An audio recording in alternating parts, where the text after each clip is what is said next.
Эми маданий темада Бишкекте эл аралык 4-чү Кыргызстан кыска метраждуу тасмалар өлкөсү кинофестивали жыйынтыкталды.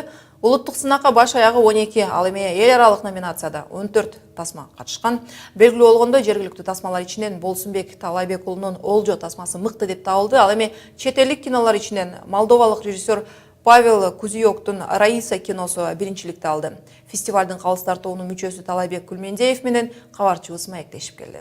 Саламатсызбы Талай мырза, ушул жакында өткөн кинофестиваль Кыргызстанда 6-жолу өтүп жатат.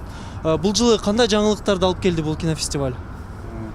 Бул фестивалдын бир мындай жаңылык катары алсак, бул ушу Россиянын Фестагент информациялык агенттигинин мастер-классы болду. Бул мастер-класста баягы кинону тарткандан кийин эл аралык фестивалдарга кандай жиберүү керек, ошондой эле анын сатуунун жолдору же кандайдыр бир формаларын табууну сунуштаган информациялык агенттик. Ал агенттикте ошо дүйнөдөгү бир 3000ге жакын кинофестивалды камтыган баягы маалымат бар.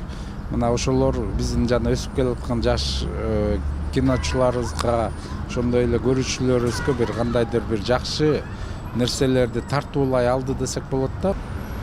Ушул фестивалда көрсөтүлгөн кинолордон кайсынысы силерге көбүрөөк жакты жана эмне себептен? Эми мен баягы баарыбызга маалымат белгилүү болду да, кайсы фильмдер жеңди деп. Ошол биздин улуттук конкурста Олжо тасмасы, эл аралык конкурста Раиса аттуу тиги Молдавиянын тасмасы дегендей. Бирок мен баягы ошо калыстар тобунун мүчөсү эмес, көрүүчү катары айтсам, мага ошо Молдавиянын Раиса тасмасы, анын өзүнүн баягы тартылыш ыкмасы, стили дегендей. Анан биздин Адилет Коржоев деген жаш режиссерубуз бар. Анын Саламатсызбы доктор деген Эрнест Акрамов жөнүндө тарткан даректүү фильми баягы аябай бир жылуу сезимдерди калтырды десек болот да. Жакында өткөн кинофестивалда постсоветтик өлкөлөрдүн көпчүлүгү ушул катышып жатууда. 25 жыл ичинде кинонун тематикасы кандай нукка өзгөрүлдү, кандай жаңылыктар пайда болду?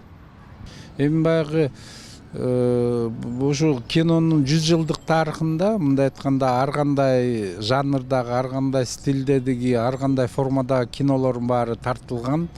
Бирок кино бүгүнкү күндө ошол коомдун бир күзгүсү катарында бир өзүнчө бир миссия аткарат да. Мына бул жагынан алганда, ошол фильмди карап атканда, ошо ар бир башка өлкөдө болуп аткан окуяларга мындай айтканда күбө болуп келесиң да. Эми бул баягы конкреттүү түрдө ар бир өлкө боюнча сүйлөшсө болот, бирок биздин Кыргыздын кинолору башка кинолордон өзүнүн бир айырмачылыгы бар да. Ал айырмачылыгы менимче ошо фильмдердеги патриоттуулук теманын көпчүлүгү деп айтат элем да. Анткени ошол ар бир фильмде эле кандай тартылса деле ошол жери не болгон, эли не болгон мындай жылуу сезимдер байкалып турат да. Мына бул жагынан алганда ошо ар бир өлкөнүн фильмдери ошол ар бир өлкөдө болуп, коомдо болуп жаткан мындай окуялардын күзгүсү да.